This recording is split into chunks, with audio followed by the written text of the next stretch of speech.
everyone. How are you all? Hope you all are doing very good. Today, students, we are going to start a new chapter of class 6th, which is chapter number 11 about motion, force, and pressure. Okay, let's start the chapter with the very first topic, that is about rest and motion. When the position of a body with respect to its surrounding does not change with time, the body is said to be at rest. For example, a box lying on the floor is at rest because its position with respect to surrounding and time does not change. But when the position of body with respect to its surrounding changes with time, the body is said to be in motion. For example, a bicycle is going on the road, its position continuously changing with surrounding and time, so it is in motion. So, students, there is the difference which they have discussed between the rest and motion. What they are saying, अगर किसी एक object की जो position है वो उसके time and surrounding के साथ अगर चेंज नहीं होती है, यानी कि टाइम बढ़ रहा है, सराउंडिंग में चेंजेस आ रहे हैं, लेकिन उस ऑब्जेक्ट की पोजीशन वही की वही है जहाँ वो पहले थी. Okay, that means that particular object is at rest. Example, a stone. एक stone है जो एक रोड पे है, lying on the road.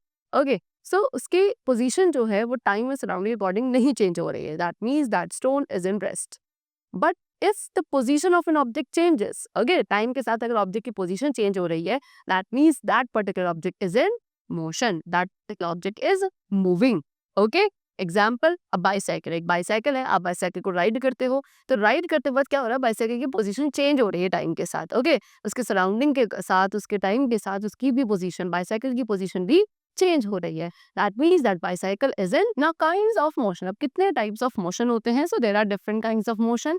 Example, a train move straight along the rail. जैसे कि एक ट्रेन है वो अलॉन्ग द रेल बिल्कुल स्ट्रेट मूव करती है. फैन रोटेट्स, एक फैन रोटेट करता है. Movement of pendulum of a clock, clock के पेंडुलम का जो मूवमेंट है. सो इन सभी डिफरेंट फिनोमिना में एंड डिफरेंट ऑब्जर्वेशन में you are going to see the different types of motion. Okay, so number one we have translatory motion, the motion in which all the particles of a body move through the same distance at the same time is called the translatory motion. Okay, एक ऐसा motion जिसमें किसी भी एक object के सभी particles same distance move करते हैं at the same time, that motion is said to be translatory motion. For example, a car, एक कार है, ये एक बस है जो कि अलोंग द रोड मूव कर रही है.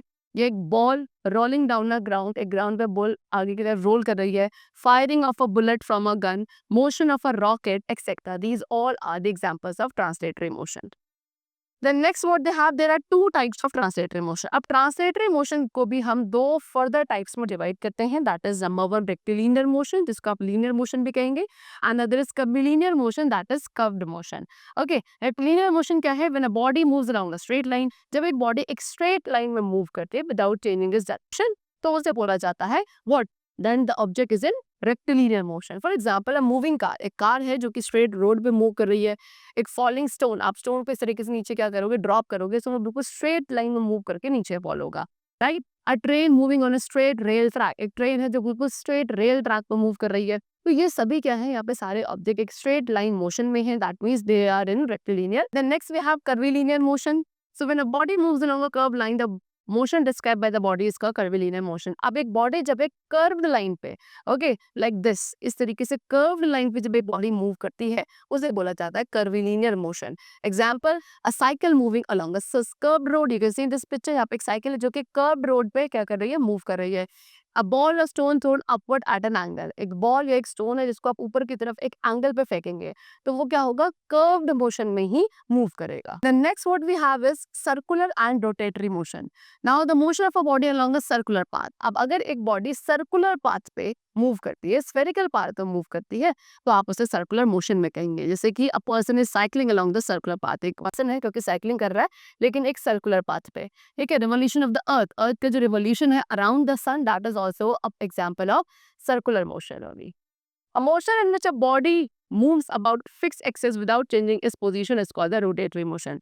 And एक ऐसा मोशन जहाँ पे एक बॉडी अपने एक फिक्स एक्सिस पे, एक फिक्स पॉइंट पे रहकर क्या करती है, मूव करती है, अपनी पोजीशन चेंज नहीं करती है, फिक्स पॉइंट पे ही सिर्फ मूव करती है, उसे बोला जाता है रोटेटरी मोशन. जैसे कि a moving electrical fan, okay, एक इलेक्ट्रिकल फैन जो मूव करता है वो एक फिक्स पॉइंट पे मूव करता रहता है, that is rotatory motion. Next, spinning a top. ठीक है, टॉप होता है लट्टू, उसको आप स्पिन करते हो तो वो उसका भी एक एक्सिस होता है जिस पे रहकर वो क्या करता है, मूव करता है। Same rotation of earth on its axis, earth भी अपने ही एक्सिस पे रह के क्या करता है, रोटेट करता है। So these are the examples of rotatory motion. Next we have oscillatory and vibratory motion. Some objects move to and fro and back and forth along the same path without any change in shape. So अब students क्या है, कुछ ऐसे objects है to and फ्रो यानी कि front end back, ठीक है, आगे एंड पीछे इस तरीके से जो मूव करते हैं, back and forth, to and fro, you can say anything, इस टाइप के मोशन को we call what, oscillatory motion. See the objects which move to and fro या back and fro along the same path पे जिसमें कि उनकी shape change नहीं हो, इस टाइप ऑफ मोशन को ऑसिलेटरी मोशन कहा जाता है। For example pendulum of a clock, एक क्लॉक जो है क्या बैक एंड फोर्थ इस तरीके से मूव करता है ना। For example this is the clock and नीचे क्या होता है, पेंडुलम होता है, तो ये पेंडुलम इस तरीके से यहाँ जाता है, फिर वापस आता है, फिर यहाँ जाता है, फिर वापस आता है, इस तरीके से बैक एंड फोर्थ मूव करता है, इसे आप ऑसिलेटरी मोशन कहते हैं। Okay, pendulum of a clock, swing, hanging, temple bell, etc. Now in vibratory motion, now we are going to talk about vibratory motion. So vibratory motion में क्या होता है, इसमें किसी भी एक ऑब्जेक्ट, किसी बॉडी का कोई भी एक पार्ट क्या करता है, टू एंड फ्रो मूव करता है अपनी एक मेन पोजीशन पर रहकर। बाकी सारे पार्ट क्या रहेंगे, वो स्टेशनरी रहेंगे, लेकिन रेस्ट पोजीशन पर रहेंगे। केवल एक ही पार्ट है जो अपनी मेन पोजीशन पर रहकर back and forth, to and fro move करता है। इस टाइप को हम वाइब्रेटरी मोशन कहते हैं। Example, when we strike the string of a sitar, जब आप एक सितार की स्ट्रिंग को स्ट्राइक करते हो तो उसमें जो मोशन होता है वो वाइब्रेटरी मोशन ही होता है। Okay, it produces a vibratory. Next, we have periodic and non-periodic motion. So, a repetitive motion in which repeats itself after a fixed time interval is called a periodic motion. एक repetitive motion यानी कि एक ऐसा motion जो खुद को एक fix time interval के अंदर बार बार रिपीट करता रहता है, उसे बोला जाता है periodic motion. Example, movement of clock hand. Clock के hands का जो movement है, heart beat, motion of earth around the sun, these all are examples of periodic motion. Then a repetitive motion which repeats itself but not in fixed time interval. अब एक ऐसा again repetitive motion यानी कि वो repeat तो करेगा लेकिन एक फिक्स इंटरवल ऑफ टाइम के बाद ही करे, दैट्स नॉट डेफिनेट। ओके, ये हमेशा जरूरी नहीं है, बट हाँ वो रिपीट करता है लेकिन एक फिक्स इंटरवल ऑफ टाइम के बाद जरूरी नहीं होता है, तो उसे कहा जाता है non periodic motion. For example, blinking of eyes, movement of lips, etcetera, these are non periodic motions. Next, we have uniform and non-uniform motion. So, when a body covers equal distance and equal interval of time along the same straight line, the body is said to be in uniform motion. अब एक body जब equal distance cover करती है equal interval of time में and एक straight line में move करती है, देन उस बॉडी को यूनिफॉर्म मोशन में कहा जाता है। ओके, यानी कि अगर if you take an example, एक कार है जो हर 1 आवर के अंदर 50 किलोमीटर का डिस्टेंस कवर कर रही है। Okay, in first hour it has covered 50 kilometre, then in another second hour also it has covered 50 kilometre. So हर एक घंटे में अगर एक कार 50 किलोमीटर का डिस्टेंस कवर कर रही है एंड स्ट्रेट लाइन पे मूव करती है, उसे आप यूनिफॉर्म मोशन बोलोगे। ओके, जैसे कि we have given example, a train is moving in a straight line at constant speed so that it is moving first kilometer in 1 hour, next 50 kilometer also in 1 hour, and so then the train is said to be in uniform motion. Okay, next is what non-uniform motion, when a body covers unequal distance in equal interval of time. अब इसका opposite uniform motion का reverse होता है non uniform motion, यानी कि जब एक body equal interval of time में अनइक्वल डिस्टेंस कवर करती है, यानी कि फर्स्ट आवर में इफ यू टेक उसने 50 किलोमीटर कवर किया, देन सेकेंड आवर में उसने 60 किलोमीटर कवर किया, देन थर्ड आवर में it has come to 40 kilometre only. Okay, that means what, ये हर एक घंटे में इस बार वो क्या हमेशा इक्वल डिस्टेंस कवर नहीं कर रही है। इस टाइप के मोशन को नॉन यूनिफॉर्म मोशन बोला जाता है। Along the same straight line and move अभी भी स्ट्रेट लाइन पे कर रही है, बस डिस्टेंस जो है वो अनइक्वल है। Okay, example, a car covers first 60 kilometre in 1 hour, ठीक है, पहले 60 किलोमीटर उसने एक आवर में कवर किया, then next 50 kilometre in 1 hour and then next 60 kilometre 1 hour and so on. So car is said to be non-uniform motion. So these were the different types of motion, and now we come to the topic that is about speed. So if a car covers a distance of 150 kilometer in 2 hours, while a bus covers same distance in 3 hours, which is faster. Okay, what they say कि car है जो कि 150 kilometre के distance को 2 hours में complete करती है, and एक बस सेम डिस्टेंस को यानी कि 150 किलोमीटर डिस्टेंस को ये बस आपकी 3 आवर्स में कंप्लीट कर रही है। So which is faster? So it's obvious कि आप यहाँ पे क्या करेंगे, सबसे पहले स्पीड निकालेंगे, ठीक है, किसकी, कार की स्पीड निकाली जाएगी या बस की। ओके, एंड इसको हम देख के भी सजेस्ट कर सकते हैं कि कार ही है जो ऑब्वियसली डिस्टेंस को कम टाइम पीरियड में कवर कर रही है, that means it is moving faster. So obviously car, because it covers the distance at the rate of what, कि 150 ये आपका टोटल डिस्टेंस था, कितना टाइम में, 2 आवर्स में, तो आप इसको टाइम से डिवाइड कर देंगे, तो कितना आ गया आपका 75। दैट मीन्स वॉट, कि कार आपकी 75 किलोमीटर पर आवर की स्पीड से ट्रैवल कर रही है। एंड बस कितने कवर कर रही है रेट से, तो बस का भी हम क्या करेंगे, डिस्टेंस निकाल, सॉरी स्पीड निकालेंगे। सो बस क्या कर रही थी, सेम डिस्टेंस को, यानी कि 150 किलोमीटर के डिस्टेंस को 3 आवर्स में, यानी कि आप 3 से डिवाइड करेंगे तो it will come what, 50 kilometre per our, यानी कि बस की स्पीड कितनी है, 50 kilometre per our. That means what, कि कार जो है वो ज्यादा डिस्टेंस कवर कर रही है 1 आवर में। ओके, बस आपके 50 किलोमीटर का डिस्टेंस कवर कर रही है 1 आवर्स में, एंड कार जो है वो 75 किलोमीटर कवर कर रही है। So the rate of change of motion is called speed. Okay, so ये मोशन में जो चेंज आता है पर यूनिट टाइम में, that is called what, speed. और total distance covered in unit time, and total distance को भी अगर आप टोटल टाइम से डिवाइड करेंगे, then you will get the speed of that particular object. That means speed का formula क्या है, distance covered upon time taken.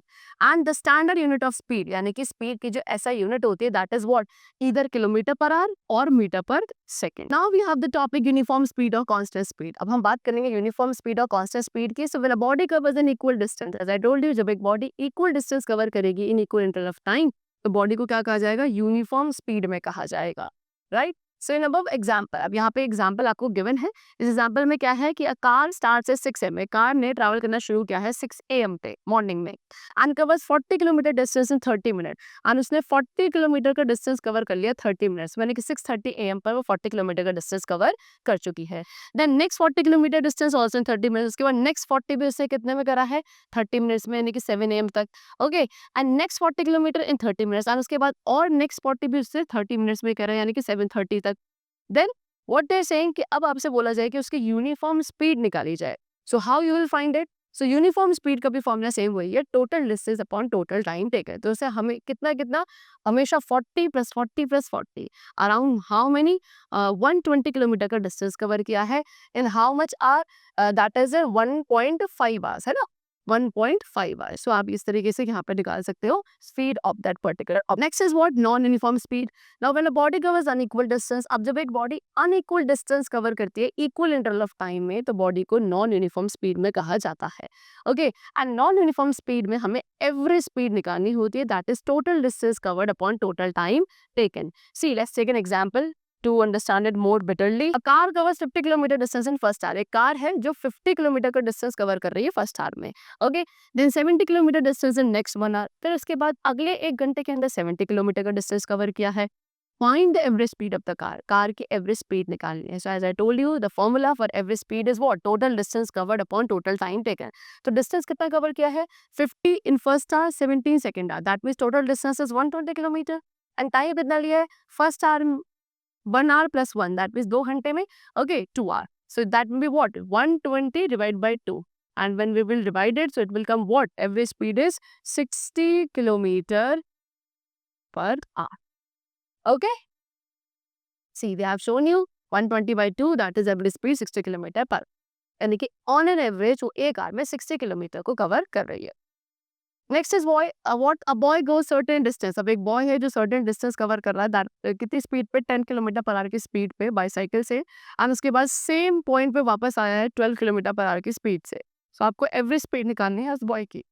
तो आप पहले क्या मानेंगे, आपको यहाँ पर इस बार डिस्टेंस नहीं गिवन है, आपको स्पीड गिवन है, ओके, लेकिन डिस्टेंस नहीं गिवन है। सो आप सबसे पहले डिस्टेंस को एज्यूम करेंगे x kilometre, right. So time taken to go, so time निकालने के लिए क्या होता है, डिस्टेंस अपॉन स्पीड। टाइम का फॉर्मूला क्या है, that is distance upon speed. तो डिस्टेंस कितना था x, एंड स्पीड कितनी है 10, ठीक है। And time taken to return, और रिटर्न होने के लिए कितना होगा, again distance per speed, distance इस बार x मानेंगे, लेकिन टाइम कितना लिया था उसने, 12, और स्पीड कितनी थी, 12 किलोमीटर पर आवर की।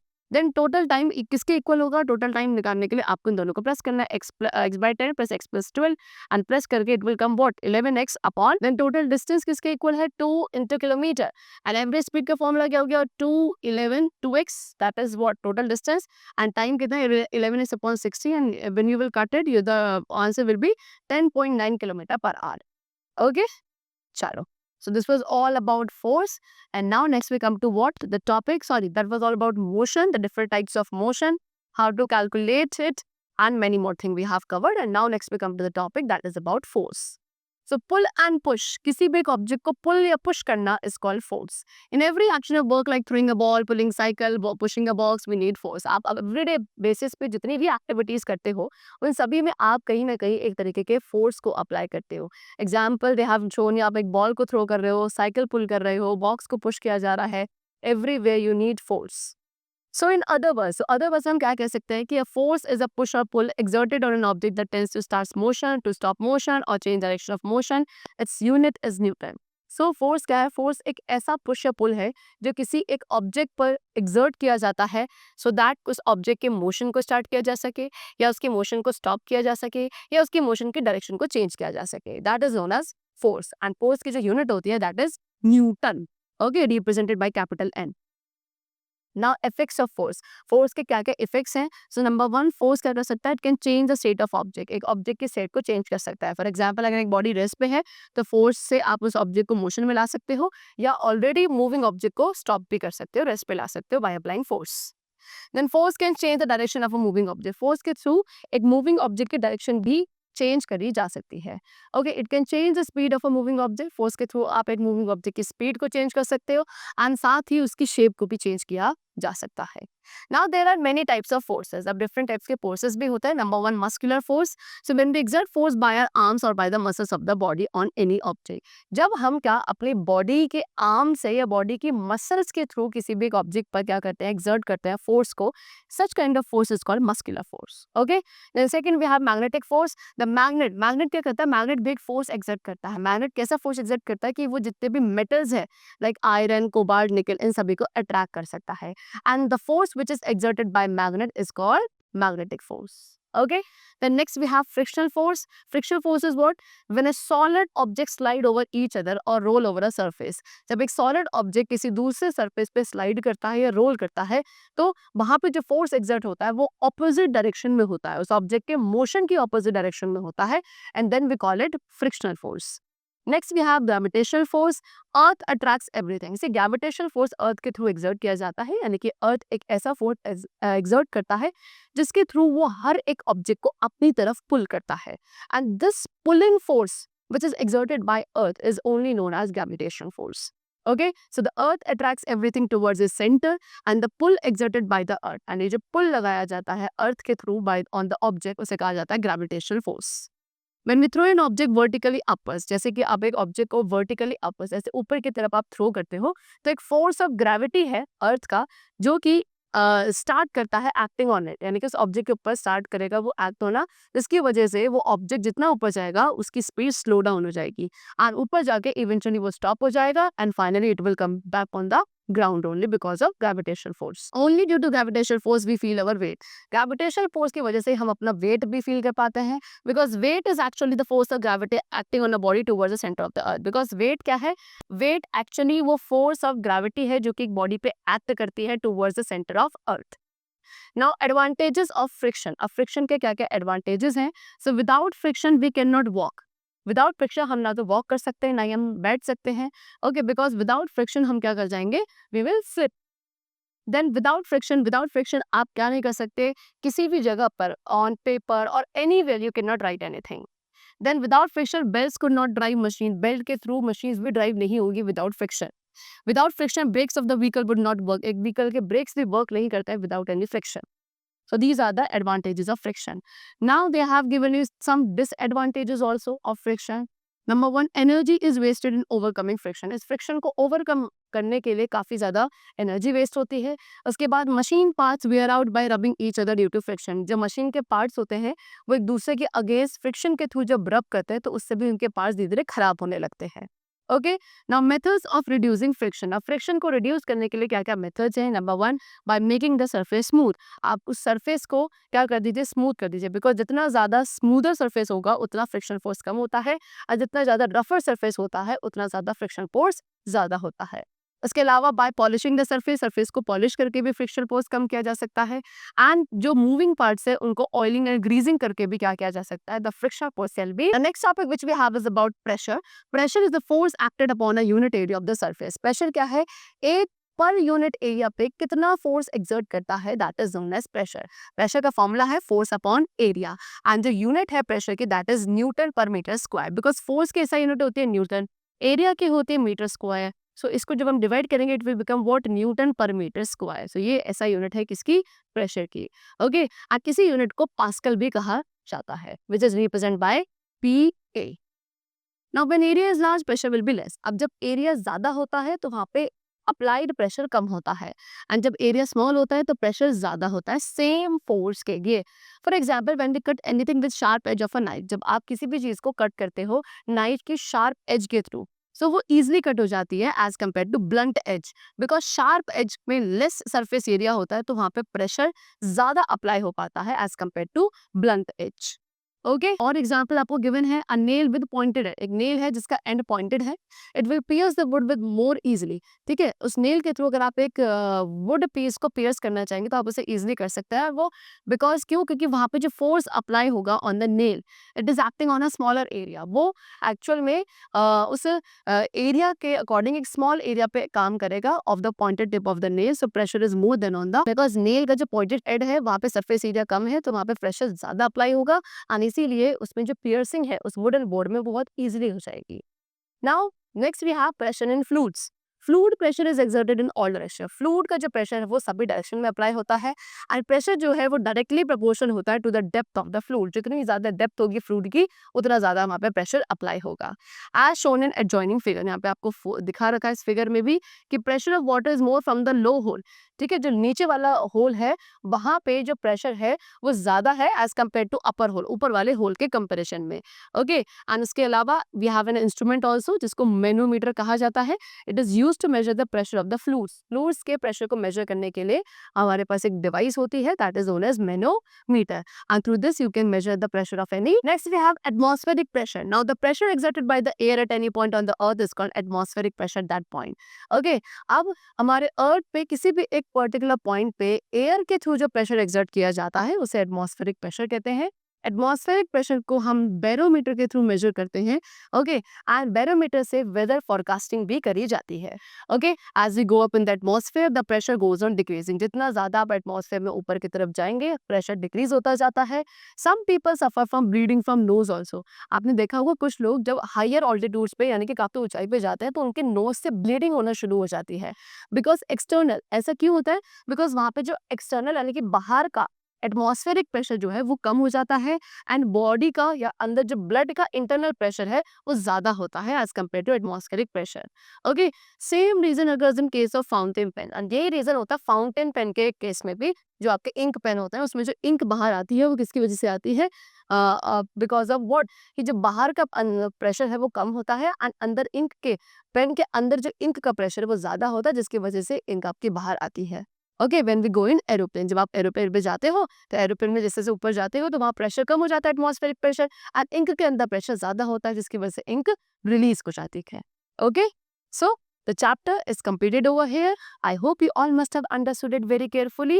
We'll meet you very soon in the next class with a new chapter and some more new interesting topic. Till then, take care and thanks to everyone.